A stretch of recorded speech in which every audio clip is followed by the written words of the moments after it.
बच्चों, पिछले कक्षा में आपने एक चर या दो चरों के रैखिक समीकरणों को बनाना सीखा कथन की सहायता से और उसको हल करना भी सीखा है।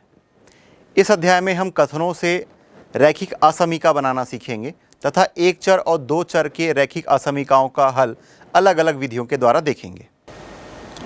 एक चर वाले रैखिक असमीका को हम संख्या रेखा का उपयोग करके हल करेंगे और दो चरों वाले रैखिक समीकरणों को हल करने के लिए हम आलेखी विधि का उपयोग करेंगे, जिसमें हम दिए गए असमीका के संगत समीकरण बनाएंगे और उसको ग्राफ में प्लॉट करने के बाद उसमें जो उभयनिष्ठ क्षेत्र प्राप्त होगा वह दिए गए असमीका का हल होगा। यह कैसे होता है यह देखेंगे। चरों में एक घातीय संबंध जो चिन्हों less than, greater than, less than और इक्वल टू या फिर ग्रेटर देन और इक्वल टू से संबंध हो रैखिक असमीका कहलाते हैं। उदाहरण के तौर पर ax plus B is less than 0, माना कि यह असमीका 1 है। ax plus B greater than 0, माना यह असमीका 2 है। तो असमीका 1 और 2 यह एक चर के रैखिक असमीकाएं हैं। इसी प्रकार ax plus B Y plus C is less than 0, माना यह असमीका 3 है, और ax plus B Y plus C is greater than 0, माना यह असमीका 4 है। तो असमीका 3 और 4 यह दो चरों के रैखिक असमीकाएं हैं। असमीका को हल करने पर चर राशि का मान हमें अंतराल के रूप में मिलेगा। समुच्चय सिद्धांत पर अंतराल R के उपसमुच्चय के रूप में ऐसा आपने जो पढ़ा है यह वही अवधारणा है। आइए देखते हैं अंतराल के बारे में। अंतराल की परिभाषा: वास्तविक संख्याओं के ऐसे समुच्चय को जो दो विशिष्ट संख्याओं के मध्य स्थित हो अंतराल कहलाते हैं। अंतराल मुख्यतः तीन प्रकार के होते हैं। पहला है विवृत्त अंतराल या ओपन इंटरवल। यदि चर x का मान दो निश्चित संख्याओं a और b के मध्य हो तो x इस प्रकार है कि a is less then x is less than b, तो इसको हम विवृत्त अंतराल कहते हैं। इसे ओपन इंटरवल ए बी या फिर इस चिन्ह से प्रदर्शित करते हैं। दूसरा अंतराल है अर्ध विवृत्त अंतराल या सेमी ओपन इंटरवल।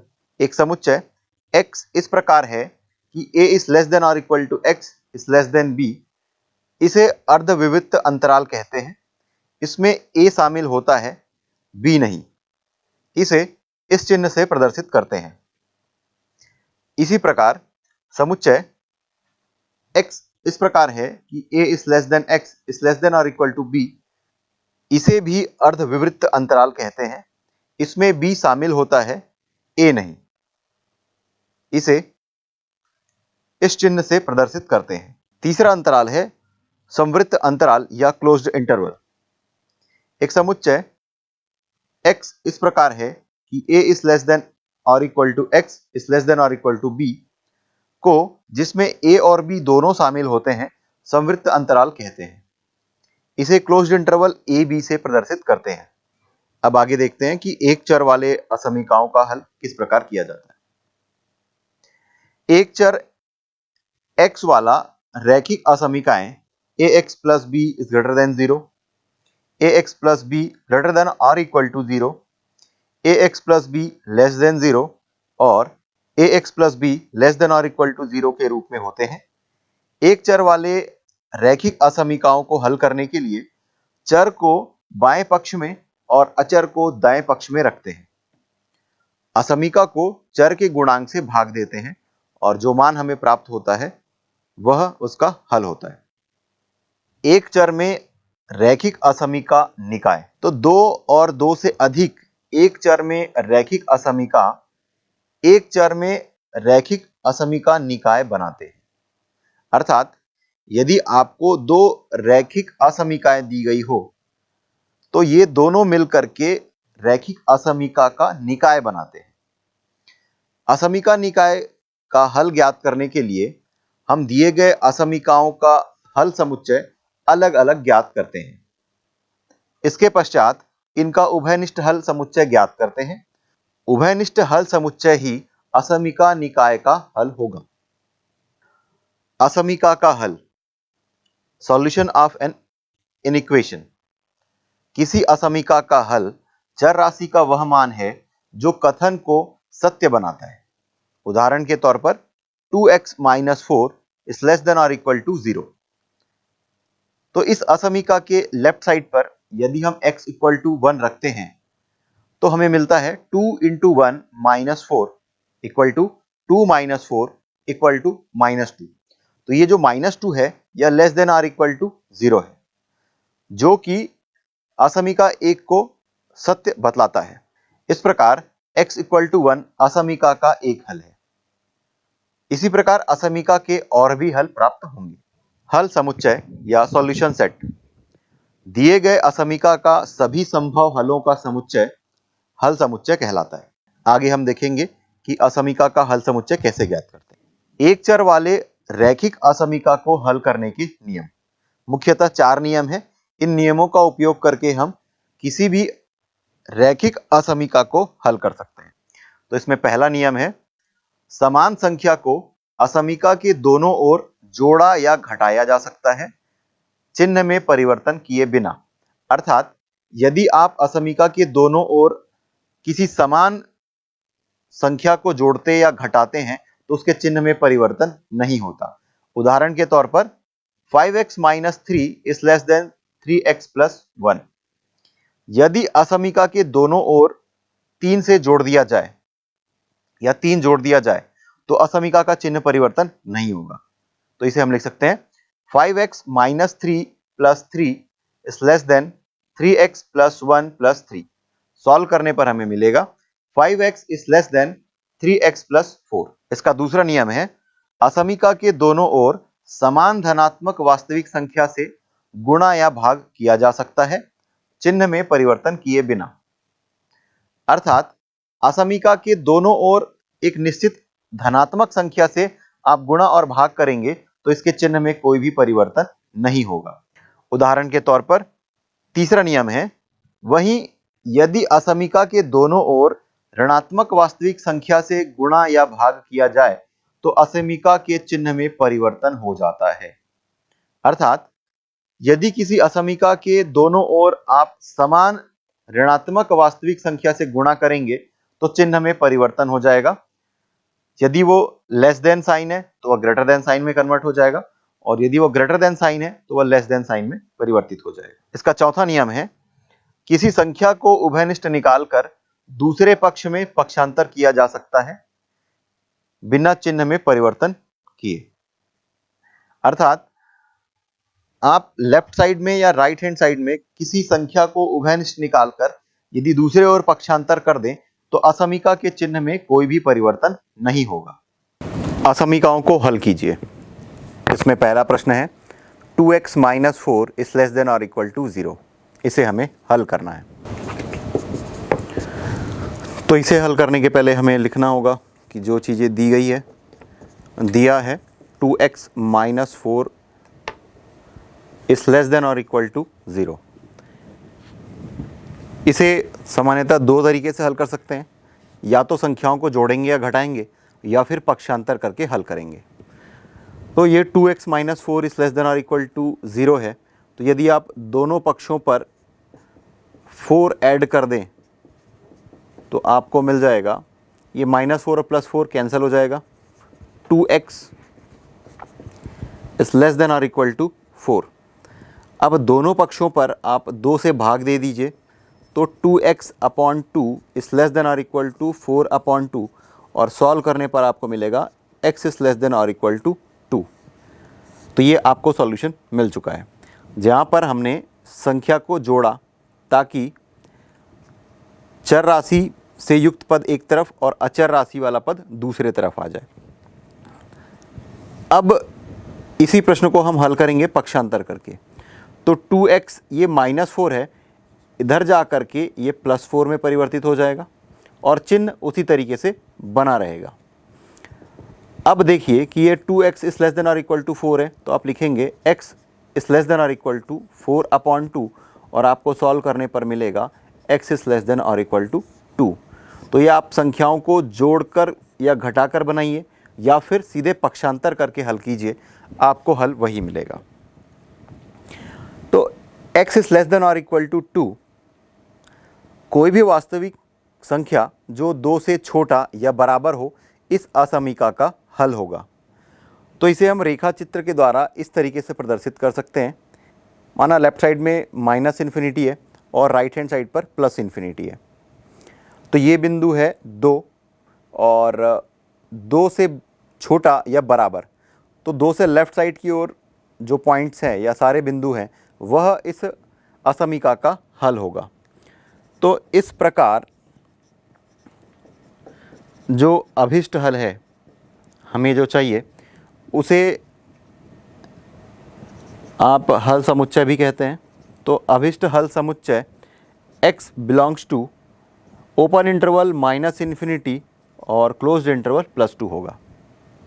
दूसरा प्रश्न है 4x minus 12 is greater than और इक्वल टू 0। तो इसे हम हल करते हैं।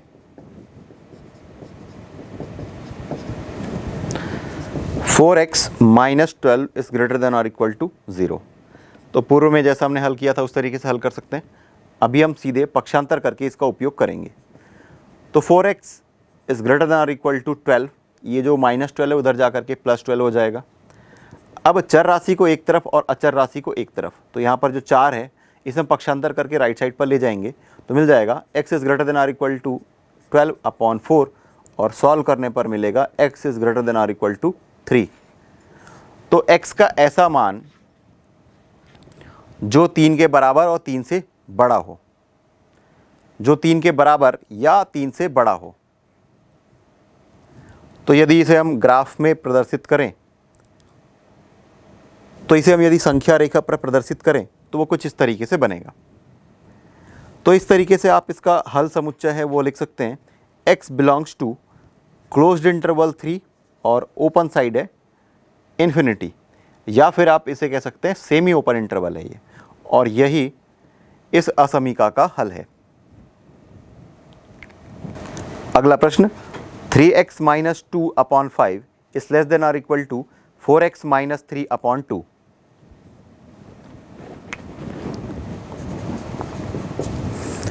तो इसे हल करते हैं। 3x minus 2/5 is less than और इक्वल टू 4x माइनस 3/2। पहले तिर्यक गुणा करेंगे और फिर सरल करेंगे। चूंकि हमें चर राशि को एक तरफ और अचर राशि को एक तरफ पक्षांतर करना है तो इसलिए पहले हम तिर्यक गुणा करेंगे। तिर्यक गुणा करने पर 2 गुना 2 into 3x minus 2 and less than और equal to 5 into 4x minus 3।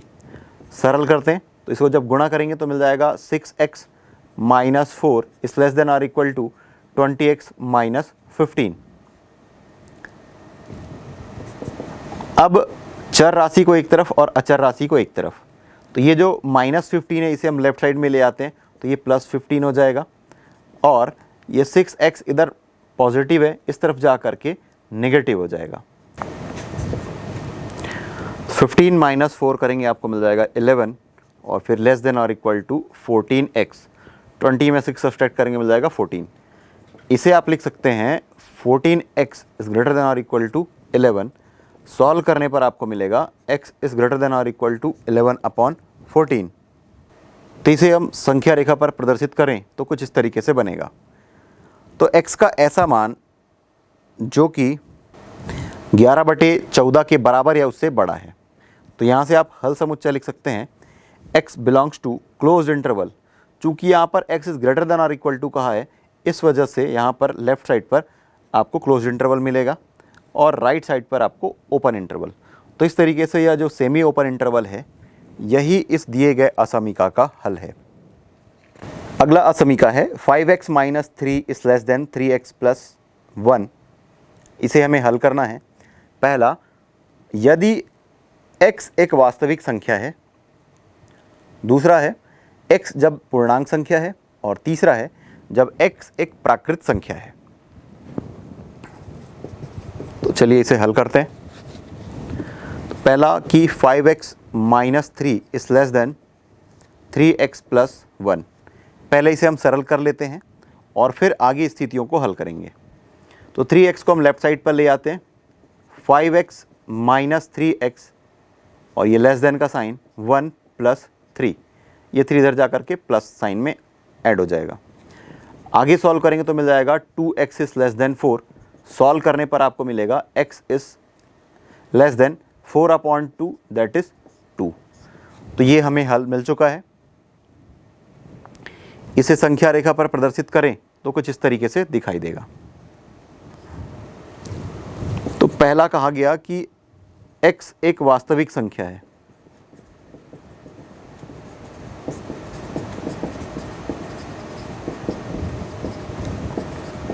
अर्थात x बिलोंग्स टू R। तब x जो होगा यह ओपन इंटरवल, तब x जो होगा ये -∞ और 2 ओपन इंटरवल इसमें शामिल होगा, या फिर यह इस स्थिति के लिए यह हल समुच्चय होगा। चूंकि कहा गया है कि वास्तविक संख्याएं, तो वास्तविक संख्याएं जो ओपन इंटरवल के रूप में होगी, तो इस तरीके से हमें x belongs to -∞ 2 open interval हमें मिलेगा। दूसरा कहा गया कि x एक पूर्णांक है, अर्थात x बिलोंग्स टू z पूर्णांक संख्या का समुच्चय। तब हमें जो x का मान मिलेगा यह 2 से छोटा होना चाहिए। तो इससे हमें मिल जाएगा x का मान पूर्णांक 1, 0, -1, -2, -3, -4, इस तरीके से आगे भी हमें संख्याएं मिलेंगी। और अंत प्रश्न में पूछा गया है कि x जब एक प्राकृत संख्या हो, अर्थात x बिलोंग्स टू n हो, तब इसका हल क्या होगा। x इज लेस देन 2 है और x एक प्राकृत संख्या है। प्राकृत संख्या अर्थात गिनने के लिए उपयोग में की जाने वाली संख्या है, वहाँ पर शून्य शामिल नहीं होता और गिनती में ऋणात्मक संख्या भी शामिल नहीं होता। तो बच गया जो संख्या है वह है 1, तो इसका जो हल होगा x = 1 होगा। तो इस प्रकार इसका हम हल समुच्चय यदि लिखने कहा जाए तो यह एकल सदस्य है, तो इसे आप लिखेंगे इस तरीके से, सर्पाकार कोष्ठक के अंतर्गत 1। अगला प्रश्न है 2x - 3/4 + 9 is greater than or equal to 3 + 4x/3। तो हम हल कर रहे हैं। 2x - 3/4 + 9 is greater than or equal to 3 + 4x/3। तो चर राशि से युक्त पद एक तरफ और अचर राशि वाले जो पद हैं वो एक तरफ। तो ये 2x - 3/4 और फिर इस पद को हम लेफ्ट साइड में ले आते हैं। 4x/3 लेफ्ट साइड पे आ चुका है।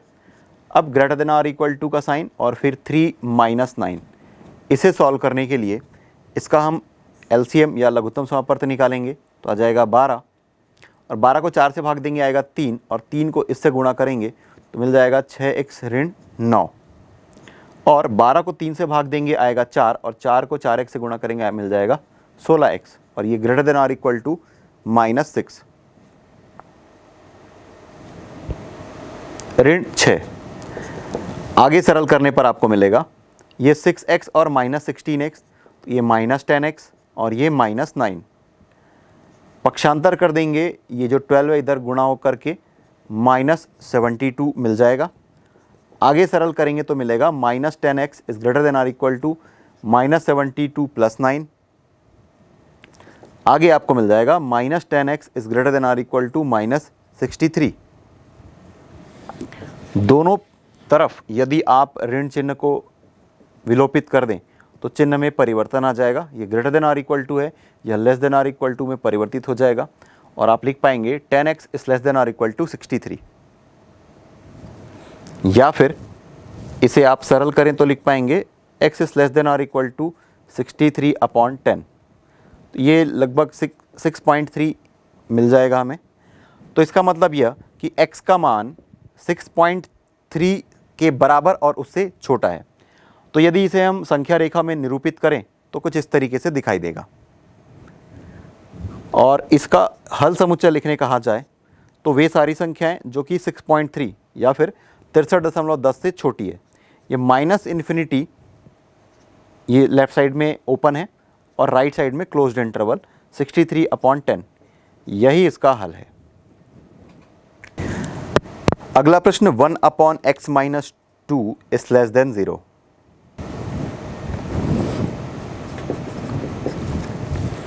One upon x minus 2 is less than 0, अर्थात लेफ्ट साइड में जो संख्या दिख रही है यह ऋणात्मक संख्या है। तो इससे हमें मिल जाएगा x minus 2 is less than 0। चलिए ये क्यों हो रहा है इसे समझते हैं। a upon B is less than 0। यदि a बटे b ऋणात्मक संख्या है और a जो है यह धनात्मक संख्या है, पूरा जो अनुपात है यह ऋणात्मक है, लेकिन a धनात्मक है तो b तो ऋणात्मक होगा। तो इस तरीके से यहाँ से आपको रिजल्ट मिल रहा है कि b का मान ऋणात्मक होगा। तो इस तरीके से हमने इसको सरल करके लिख लिया, x minus 2 is less than 0। Solve करने पर मिलेगा x इज लेस देन 2। इसका मतलब यह कि x वह सब मान ग्रहण कर सकता है जो 2 से छोटा हो। तो इसका जो हल समुच्चय हमें मिलेगा इसे हम लिखेंगे x belongs to open interval minus infinity और 2, और यही इस दिए गए असमीका का हल है। अगला प्रश्न, x plus 1 upon X plus 2 is greater than or equal to 1। इसे हमें हल करना है। x plus 1 upon X plus 2 is greater than or equal to 1। इस प्रकार के कोई भी प्रश्न मिले, सारे पदों को लेफ्ट साइड पर ले आइए, तो आपको मिल जाएगा x plus 1 upon X plus 2 minus 1 is greater than or equal to 0। इसे जब आप सरल करेंगे तो आपको मिल जाएगा x plus 1 minus X minus 2 upon X plus 2, और ये greater than or equal to 0 है। ये प्लस x और माइनस x कैंसिल हो जाएगा, 1 माइनस 2 करेंगे आपको मिल जाएगा माइनस 1 अपॉन एक्स प्लस 2, और ये greater than or equal to 0। आगे सरल करने पर आपको मिलेगा x plus 2 is less than 0। देखिए minus 1 upon X plus 2 is greater than or equal to 0 है, अर्थात यह संख्या जो है धनात्मक है। अब ऊपर ऋणात्मक संख्या है तो नीचे जो हर होगा यह भी ऋणात्मक होगा, तभी यह पूरा अनुपात धनात्मक होगा। तो इस तरीके से इसका कंक्लूजन हम लिख सकते हैं x plus 2 is less than 0। Solve करने पर आपको मिलेगा x is less then minus 2, अर्थात वह सभी संख्याएं जो माइनस 2 से छोटी हैं। तो इसका जो हमें हल मिलेगा इसे हम लिखेंगे x belongs to minus infinity minus 2। यह ओपन इंटरवल है। ग्राफ में या संख्या रेखा में इसे दिखाएं तो कुछ इस तरीके से दिखाई देगा।